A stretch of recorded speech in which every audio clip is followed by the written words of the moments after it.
las personas que investigan también tienen sesgos, marcos culturales, tienen unos valores. Cuando interpretamos los datos, siempre hay esta interpretación que hacemos desde nuestra posición, desde donde nosotros estamos. De ahí la importancia que los grupos de investigación sean muy diversos y hayan personas de todo tipo, ya no hombres y mujeres, ¿no? Sino incluso si pueden poner personas con experiencia propia, mucho mejor, porque van a evaluar y van a poner una mirada desde un ángulo que un grupo muy homogéneo de personas pues no van a tener estas miradas desde distintos ángulos, ¿no?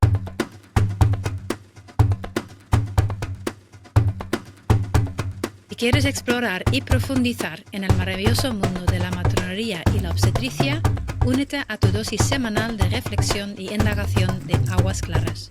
Bienvenida al podcast de Aguas Claras. Hoy tenemos aquí con nosotras a Gemma Paramón. Es médica psiquiatra y doctora por la Universidad Autónoma de Barcelona.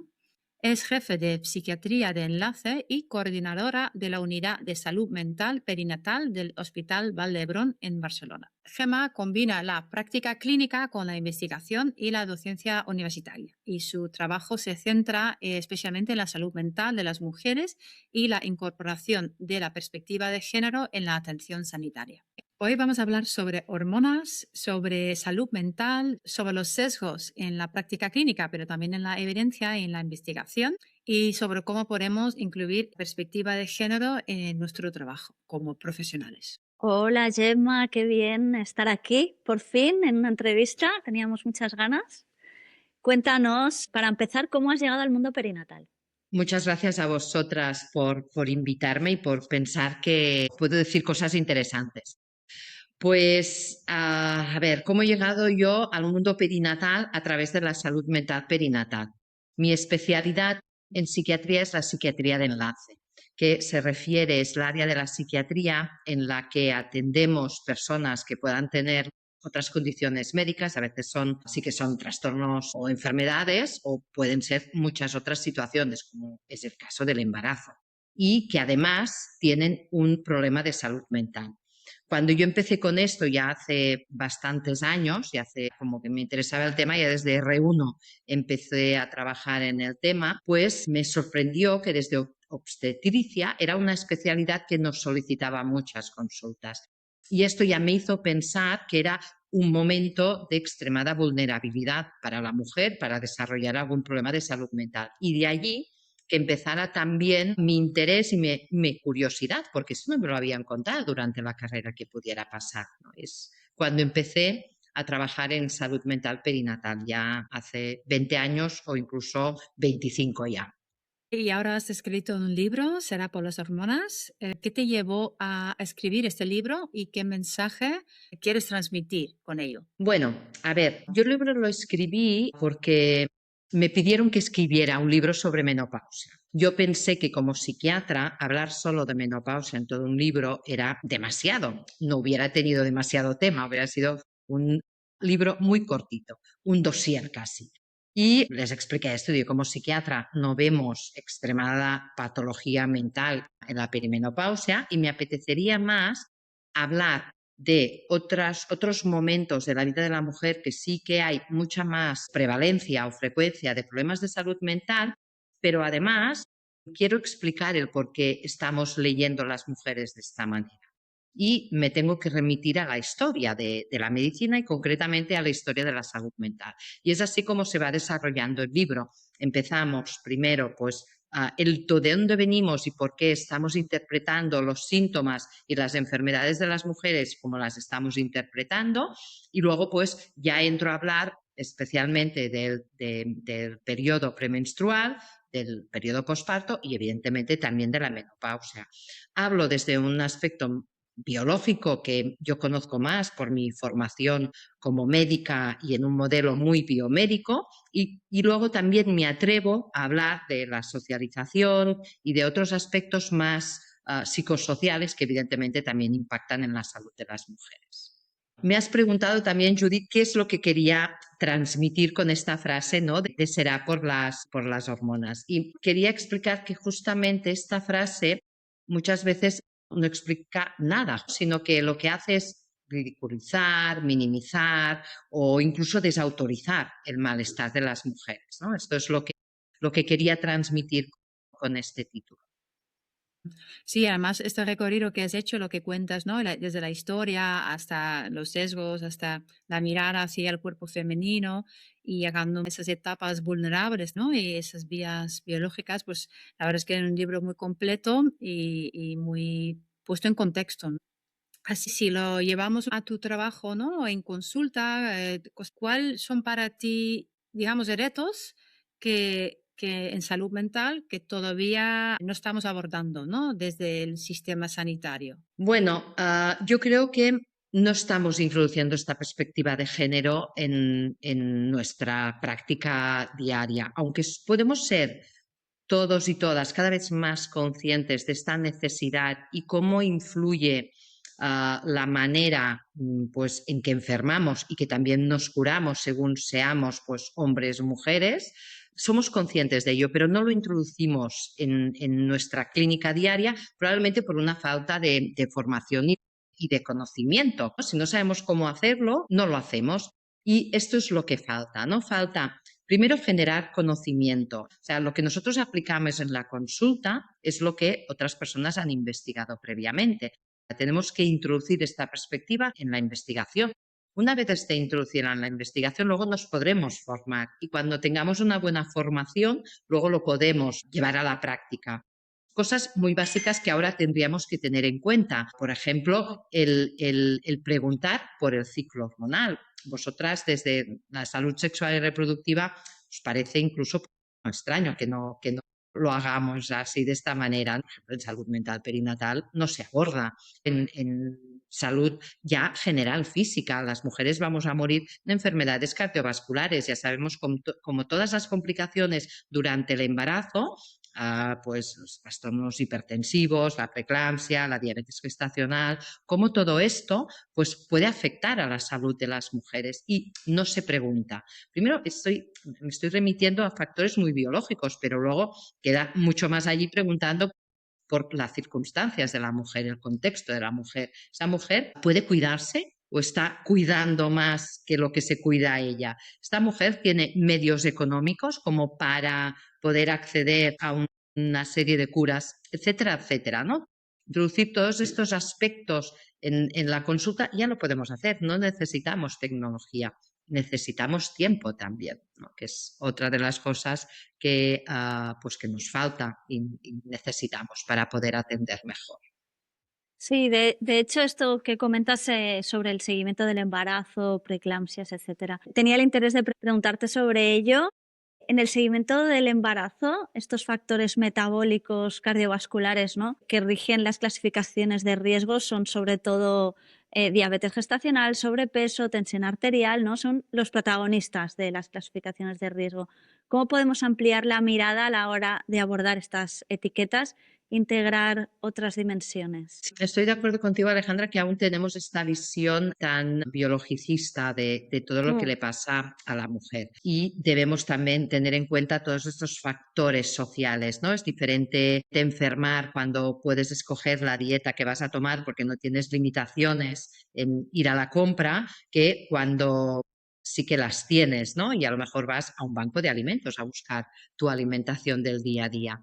Con lo cual, esto es algo que deberíamos integrar. ¿Es un factor de riesgo? Bueno, ya sabemos que no nos gusta mucho pues, hablar de factores de riesgo, ¿no? Podríamos utilizar muchas otras palabras porque riesgo, la palabra siempre asusta. Pero sí que ya, por lo menos aquí en Cataluña, ya también se tiene en cuenta la salud mental. Tener una enfermedad mental, si es un trastorno mental grave, o ¿no? Cuando con trastorno mental grave nos referimos pues, a trastorno bipolar, a trastorno depresivo recurrente, a esquizofrenia, trastorno límite de personalidad, trastorno obsesivo compulsivo, o sea, tenemos los grandes trastornos que conocemos en psiquiatría y también el trastorno de uso de sustancias, que no nos podemos olvidar. Parece que las mujeres siempre se nos ha escondido y nos hemos escondido con el consumo. Todo esto son factores de riesgo y que hacen pues, que el embarazo pase a ser un embarazo de riesgo y lo tenemos que tener en cuenta.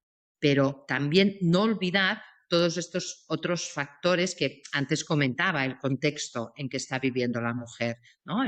Es su único hijo, es una familia monomarental, tiene apoyo, lo tiene pero no se le espera, etcétera, etcétera. Tenerlo en cuenta y también valorar, ¿no?, los apoyos que va a necesitar a esa mujer, no solo por los factores biológicos, sino también por todos estos factores contextuales. Claro, hay que diferenciar dónde está la explicación hormonal, que es importante, ¿no? Dónde está la salud mental y cómo se entrelazan las experiencias que pueden ser la sobrecarga de cuidados, la precariedad, situaciones de violencia, ¿no? Debes ver un poco de todo te llega en tu consulta. Bueno, en mi consulta yo soy muy afortunada porque trabajo en un hospital que me permite atender casos muy variados de todos los extremos, ¿no? Soy una observadora de la sociedad y me considero privilegiada de esto. Claro, en el hospital donde yo trabajo atienden una zona donde probablemente es la zona donde inciden más estos factores de vulnerabilidad de toda Cataluña. Es una zona, vivir en Barcelona es carísimo, pero en la zona donde yo trabajo es un poco más económico. Hay mucha gente joven que está viviendo allí, con lo cual pues hay mucha más fertilidad y con que inciden todos estos factores que interseccionan y que te sitúan en una zona de resistencia o de opresión, depende de cómo lo miremos. Pero además, al ser un hospital de alta tecnología y de los más punteros, por no decir el más puntero de Cataluña, también atendemos otros casos que la limitación no es tanto ni económica ni social, sino que es porque es el único hospital que puede atender esa patología. Con lo cual, yo puedo tener en la consulta pues mujeres en situaciones socioeconómicas totalmente extremas, pero por arriba y por abajo. En el libro hablas de cómo influye la perspectiva de género en toda nuestra mirada, qué sesgos siguen presentes, cómo influye en el diagnóstico y el tratamiento de los problemas de salud mental de las mujeres. Claro, yo creo que aún no seguimos tratando por igual los problemas que atañen a la mujer o que atañen al hombre, ¿no? Y esto hace que si no lo miramos de una forma neutral, pues no estamos tratando por igual, ¿no? Hay una serie de sesgos que son totalmente inconscientes y que los tenemos tan integrados que no los identificamos ni nosotros ni nosotras mismas, ¿no? Y a veces yo soy consciente que tengo estos sesgos cuando estoy tratando a un hombre y una mujer, ¿no? El impulso que me lleva a tratar uno u otro según lo que me cuenta. Y estos sesgos, ¿qué hacen? ¿No? Pues que minimicemos la enfermedad que pueda tener la mujer y al contrario, ¿no? Maximicemos pues la enfermedad que tiene el hombre. Ayer mismo me mandaban información de un estudio que saldrá, que antes ha agregado los datos de listas de espera para ser atendido en un hospital. Pues siguen tardando mucho más en las mujeres que en los hombres. Dices, pero ¿cómo puede ser que la mujer, si estamos todos en el mismo saco, cómo puede ser que se atienda más rápido al hombre que a una mujer? Ya en estos datos actuales. Pues bueno, pues por estos sesgos inconscientes, porque pensamos que lo que le pasa al hombre es más grave y luego pues lo priorizamos. Bueno, pueden haber otras explicaciones, pero es la primera que se me ocurre, ¿no? Y probablemente por todos estos sesgos inconscientes, ¿no? Porque a un hombre lo vamos a considerar más grave que a una mujer cuando tiene la misma patología. Pues bueno, pues esto da mucho que pensar, ¿no? Porque muchas veces normalizamos el sufrimiento de la mujer, también psicologizamos, ¿no? Y no solo desde nosotros como profesionales y como nos ha enseñado la medicina a atender a hombres y mujeres, sino también por cómo nos comunicamos las mujeres. Las mujeres tenemos tendencia a tener un lenguaje y un discurso mucho más emocional. Cuando explicamos un dolor, probablemente también colocaremos alguna cuña tipo, es que estoy muy preocupada por mi hijo o mi hija, es que además tengo que atender a mis padres, atender al trabajo. Claro, pues al final pensamos, hombre, pues a lo mejor estará estresada, la mandamos al psiquiatra. Como os podéis imaginar, siendo psiquiatra en un hospital general, atiendo muchas veces estos casos que es por cómo ha explicado la mujer lo que le pasaba. Incluso tengo alguna mujer que la sigo manteniendo en la consulta para evitar que psicologicen su malestar, ¿no? Concretamente, una mujer con una cardiopatía muy compleja que es muy difícil pues, que pueda ser atendida a otro nivel porque es muy rara. Ella tiene tendencia a justificar y atribuir a su fatiga a problemas ambientales, a que su marido tiene un TOC, a que su hijo tiene dificultades en la escuela. Siempre me dicen, ¿esto no será estrés? No, no, tú tienes una fatiga porque tienes una cardiopatía que hace que estés más fatigada.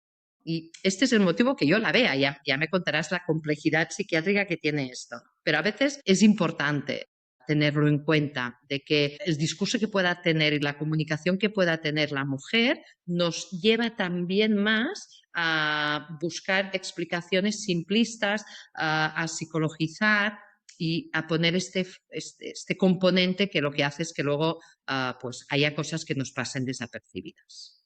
Muy interesante. De hecho, nosotros nos conocimos desde la red CAPS, ¿no? Es una red de formación, ¿no? De profesionales sanitarios que además quieren como reflexionar y investigar y analizar, ¿no? Justo sobre estos temas, ¿no? De salud de la mujer, con perspectiva de género y ser críticos con esos sesgos.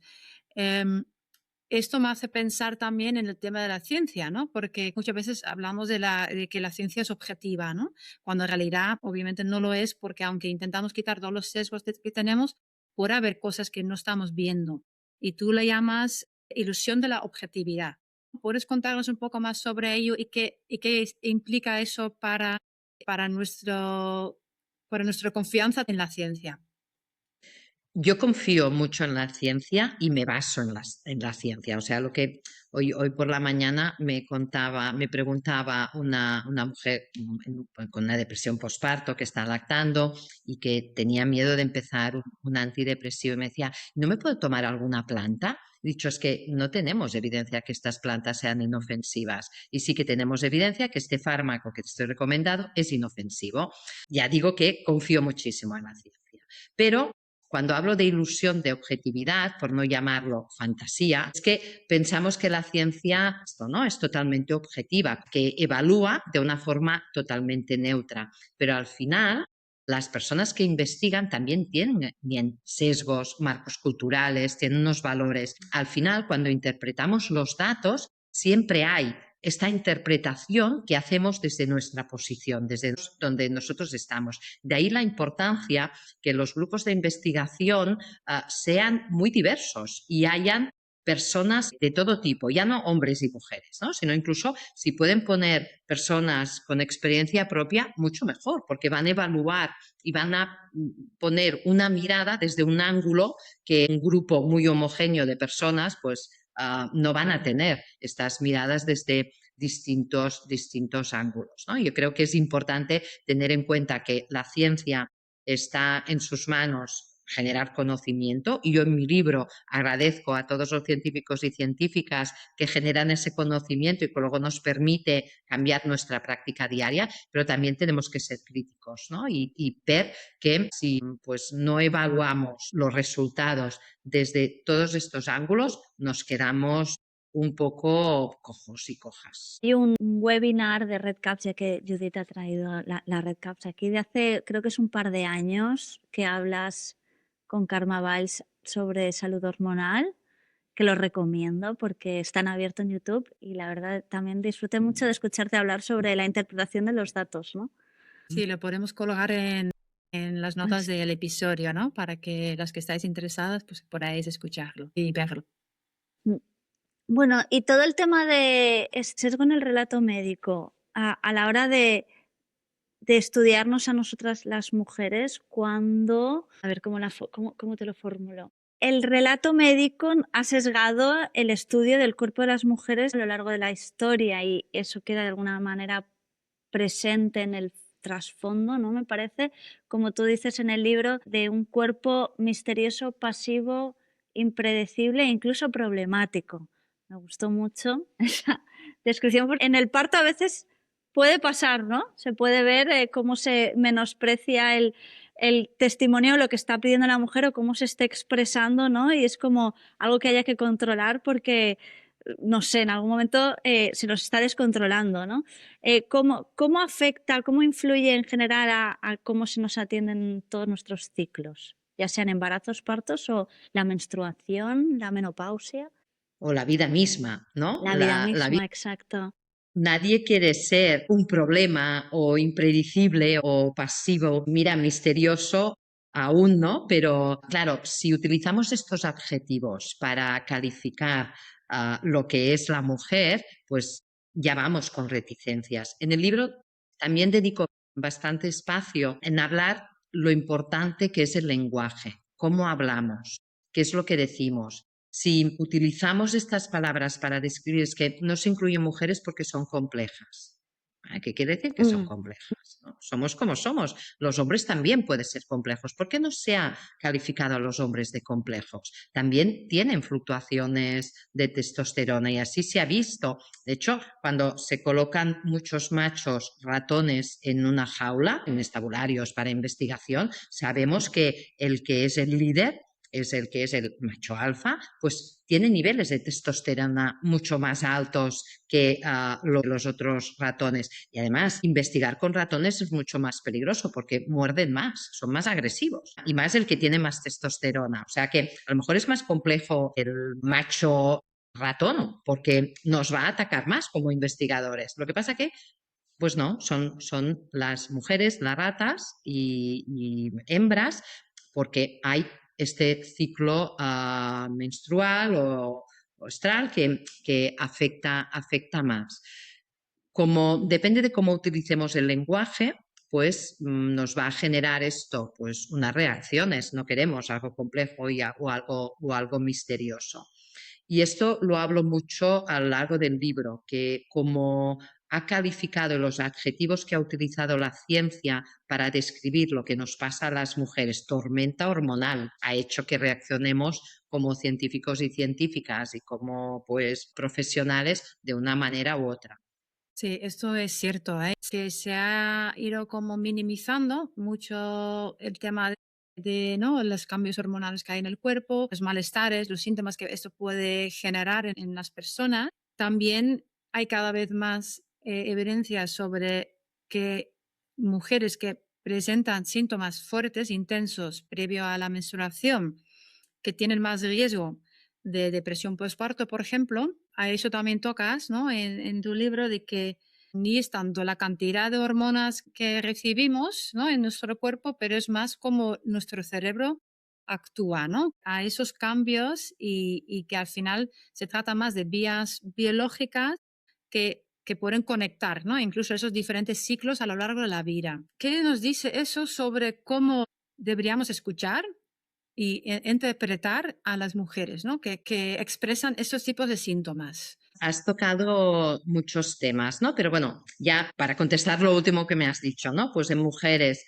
en que tienen una sensibilidad, ¿no? Tienen un cerebro hormonosensible, podríamos decir. Esto quiere decir pues que con las fluctuaciones hormonales hay más cambios emocionales y también pueden ser cambios físicos. Y hablo de emoción, no me refiero solo pues de sentirse o más contentas o más tristes, también una labilidad emocional o incluso irritabilidad. Esta influencia hormonal es muy diversa y cada mujer lo puede vivir de una forma diferente. La mayoría lo pueden notar.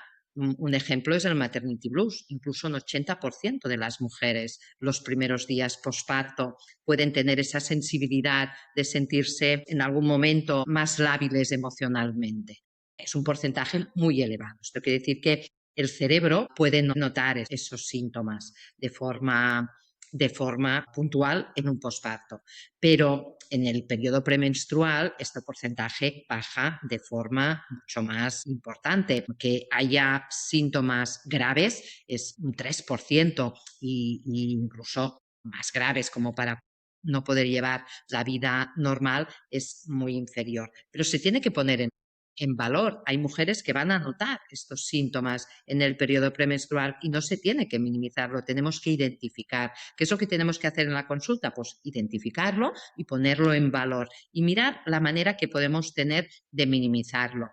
En el periodo posparto también hay otro cambio, hemos hablado del maternity blues, pero también luego la depresión posparto, la psicosis posparto. La psicosis posparto es el trastorno mental probablemente más grave que conocemos. Hay un componente biológico bestial, muy importante este componente biológico en la psicosis posparto. En cambio, en la depresión posparto sabemos pues, que las mujeres que han vivido incluso adversidades en la infancia o que están viviendo violencia de género o que están en situaciones precarias van a tener más riesgo de depresión postparto. O sea que aquí hay los factores psicosociales sí que pesan mucho, en unas más y en otras menos. Y esto es muy importante de cara al tratamiento porque depende de aquellos factores que influyan, vamos a poder actuar de una manera u otra según la etiología de lo que está presentando la mujer. Y claro, porque ya creo que hay bastante más conciencia sobre esta relación y sí que se hace generalmente cribado de problemas de salud mental previas o de historia de violencia de género, etcétera. Pero ¿qué más nos puede informar para prevenir llegar a casos muy extremos como es una mujer que ya entra en psicosis? ¿Es posible prevenir eso? ¿Y qué factores tenemos que tener en cuenta a la hora de hacer un cribado inicial? En la psicosis posparto es difícil si no hay antecedentes, porque estamos hablando de un efecto hormonal en el cerebro que probablemente desencadena una cascada de inflamación. Esto es difícil de prever cuando no han habido embarazos previos y no han habido episodios previos. Está muy relacionada también con el trastorno bipolar, o sea, lo tratamos con litio.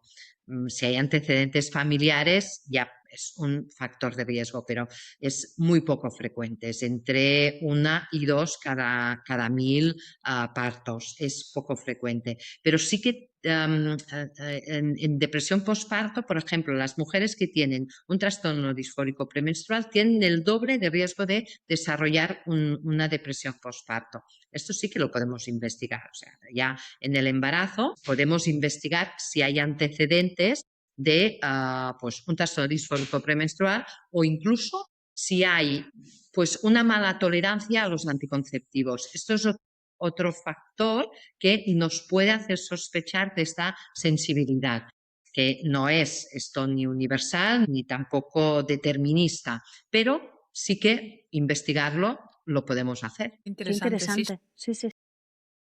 Sí, todo esto me interesa. Otro tipo de síntomas menos extremos que los de una patología como una psicosis, ¿no? Otro tipo de sintomatología relacionada con la menstruación, por ejemplo, o las alteraciones hormonales, el dolor, la espesura mental, los bajones emocionales y la ansiedad. ¿En qué medida aquí hay una explicación también o alguna relación con la sensibilidad del cerebro a los cambios hormonales? ¿O también se entrelaza con la sobrecarga de cuidados y la situación de vida de las mujeres? Sí, totalmente, Alejandra. Además, hay estudios, nos volvemos a remitir a la ciencia, hay estudios que ya demuestran que justamente, ¿no?, aquellas mujeres con más sobrecarga, con más experiencias adversas, ya sea actuales o en la infancia, tienen más riesgo de tener un trastorno disfórico premenstrual. O sea, ya hay estudios y además otros que lo han ido replicando en el trastorno disfórico premenstrual. Hay muchas otras cosas que no sabemos, ¿no? También los síntomas dolorosos premenstruales, claro, no es tanto mi campo. Una mujer que solo tenga un síndrome premenstrual con solo síntomas físicos suele acabar, algunas llegan, pero también muchas veces es muy difícil desligar esto, ¿no?, de lo que comentabas, ansiedad. Si te encuentras mal, tienes mucho dolor, claro que vas a estar nerviosa, claro que va a alterarse tu estado de ánimo. Lamentablemente tenemos muy pocos estudios que estudien exclusivamente enfermedades y trastornos que afectan a la mujer.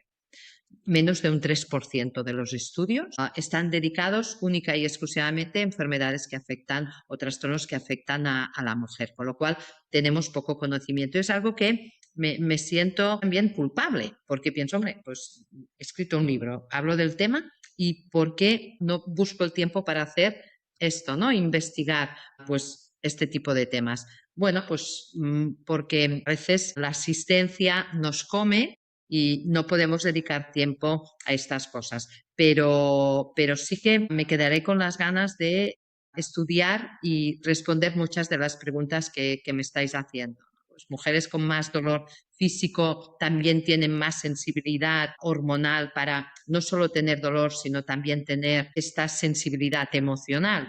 Pues no lo sé. Yo veo muchas mujeres con tratamiento hormonal por cáncer de mama y he visto trastornos o alteraciones mentales muy similares a las que vemos en el posparto. ¿Por qué? Pues porque a pesar que no hay un cambio hormonal tan brusco como es en un posparto, que en 3 días pasamos de tener pues las hormonas multiplicadas cientos de veces a tener un nivel normal basal, a lo mejor con un tratamiento hormonal por un cáncer de mama hay una disminución brusca de estrógenos, pero es en 15 días, un mes, no tan rápido, no está estudiado esto, ¿no? Sería súper interesante poderlo estudiar, pero es en otro momento en que veo mujeres que empiezan con dolores musculares por los inhibidores de la aromatasa, pero los inhibidores de la aromatasa que hacen generar un ambiente hipoestrogénico, dolor, estrógenos. También ya sabemos, por ejemplo, que hay receptores en el cerebelo. A veces hay estas situaciones, ¿no? Estos inestabilidad postural que nos cuentan, ¿no? Pues algunas mujeres ya posmenopáusicas y pienso, ostras, a lo mejor los estrógenos también tienen que ver con el vértigo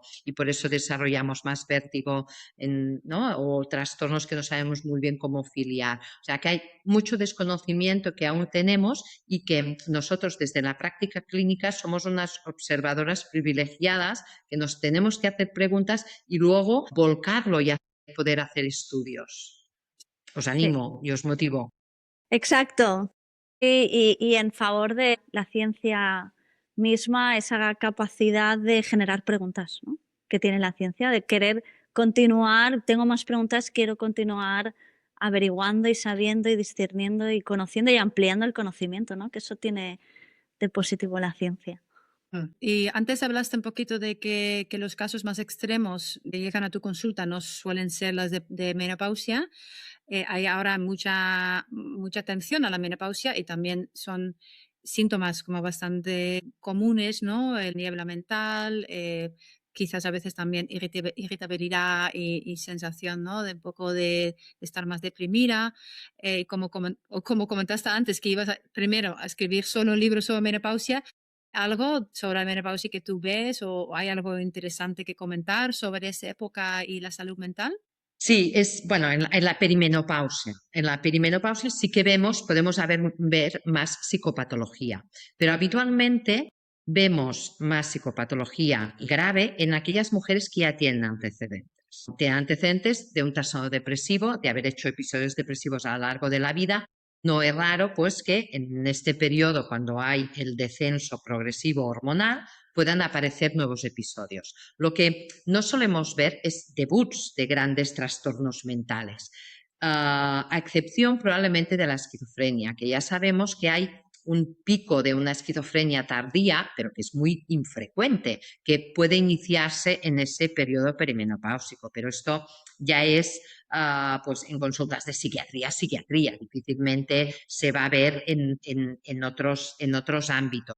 Y esto tiene mucho que ver con esta protección que hace los estrógenos del cerebro. Ya no solo actúan en vías de neurotransmisores que todos conocemos, serotonina, glutamato, GABA, dopamina, sino que también tienen una función neuroprotectora, neuroplástica, reparadora y al desaparecer los estrógenos pueden aparecer algunos síntomas que son leves y que a mí me sirvió mucho. Estoy en este momento de perimenopausia, tengo una memoria verbal muy mala. Hay palabras que no me salen. Al principio luchaba contra ello, intentaba disimular. Ahora no, ahora ya lo digo. Pues mira, ahora no encuentro esta palabra, ¿no? Como antes me ha pasado con el cerebelo, una palabra que estoy acostumbradísima de utilizar, no me sale. Bueno, pues lo normalizo y lo acepto. ¿Esto qué hace? Pues que yo no me sienta tan angustiada, con lo cual es menos probable que me vuelva a pasar. El problema es cuando nos angustia demasiado, que luego pues ya sabemos que pues bueno, que la ansiedad que hace pues nos afecta a nivel cognitivo, con lo cual pues aún multiplicamos más estos efectos. Esto es transitorio. Probablemente cuando ya mi ambiente hormonal sea muy estable, no voy a tener esta niebla mental. Y a veces sí que puede ser muy importante, puede hacer pues que no podamos llevar nuestra vida con normalidad, pero a veces sí, podemos suplir esta niebla mental con nuestra experiencia. Hacemos muchas cosas mucho mejor que cuando las hicimos por primera vez. Y esta experiencia y este aprendizaje nos permite suplir a veces el que no podamos, la memoria, las funciones ejecutivas, que no podamos hacer las cosas tan bien como las hacíamos antes, pero compensamos por otro lado. Y esto, pues la aceptación nos permite vivirlo de una forma diferente. Y yo estaba pensando también un poco en el solape que hay entre esos diferentes campos, ¿no? Porque tu especialidad es la psiquiatría, como has comentado, suele ser ya problemática bastante grave. ¿Qué solapa hay en tu trabajo y en como nuestro trabajo como comadronas y quizás ginecólogas o ginecólogos que están escuchando y dónde hay puntos de conexión y qué nos aconsejarías? Yo creo que es muy importante trabajar de forma interdisciplinar, no multidisciplinar. Multidisciplinar es uno detrás del otro. Y yo abogo mucho por trabajar interdisciplinarmente, relacionarnos, poder hablar más. Yo por eso yo creo que ya me dediqué desde muy jovencita profesionalmente a la psiquiatría de enlace, porque me permite interaccionar con todas las especialidades y disciplinas. Bien, enfermería, trabajo social y pues todas las especialidades de la medicina. Creo que la fragmentación nos hace perder mucho conocimiento y a veces algo que no lo explicamos desde nuestra perspectiva se puede explicar desde la otra y el poder hablarlo y el poder comentarlo es muy importante. Y individualmente, ¿qué es lo que podemos hacer? Escuchar mejor, escuchar lo que nos tiene que decir la persona que tenemos adelante, sea hombre o mujer, y luego pues introducir ya esta perspectiva de pues no solo hablar de síntomas, tratamientos, sino también hablar de la vida, conocer un poco más a aquella persona, que es lo que intersecciona. Hablamos mucho de la interseccionalidad, que es pues el enfoque biopsicosocial, no es que nos hable de cosas muy diferentes a lo que ya sabíamos hasta ahora. Y pues hablar con la mujer en este caso, en este momento, en momentos clave como puede ser una maternidad o puede ser una menopausia, pues es muy importante. Sí, totalmente. Pues muchísimas gracias por tu tiempo, Gemma. Ha sido un placer tenerte aquí. Espero que mucha gente vaya a leer tu libro, que además es escrito de una manera muy fácil de leer y muy interesante, además muy completo, ¿no? Con esta visión biopsicosocial, ¿no? Teniendo esos diferentes factores en cuenta. Muchas gracias a vosotras y bueno, el libro es algo que me gustó escribir porque es el trabajo que yo hago cada día y el poderlo plasmar y compartir. El libro va muy dirigido a todas las mujeres y a todos los hombres que quieran conocer un poco más de las hormonas y por qué la medicina actúa como actúa ahora, después de muchos años que ha empezado a andar. Totalmente, yo lo he recomendado a hombres, a mujeres, incluso a la dependiente cuando lo compré le dije, oye, es buenísimo, es importante, esto es importante. Muchas gracias, muchas gracias. De hecho, sí que hay interés, ¿no? Y hoy por la mañana hablaba con la radio de Islas Baleares. También tengo la suerte de que, pues bueno, ¿no? Hay muchas periodistas que me conocen por otros temas y cuando les dije que había escrito el libro han mostrado mucho interés y periodistas muy buenas que me han dado mucha visibilidad, ¿no? Se lo tengo que agradecer mucho a ellas también que han considerado el tema importante y relevante. Dicen, es que está de moda. Y digo, mira, pues vamos a aprovechar la moda y vamos a hablar de ello, a ver si cambian las cosas de una vez. Nuestras oyentes, escucha este episodio, disfrútalo, suscríbete a aguasclaras.org y a nuestra newsletter y Os esperamos en los próximos capítulos. En Aguas Claras seguimos conversando, reflexionando y reivindicando nuestra profesión. Suscríbete a nuestra newsletter en aguasclaras.org y síguenos en @somosaguasclaras. Gracias por escuchar.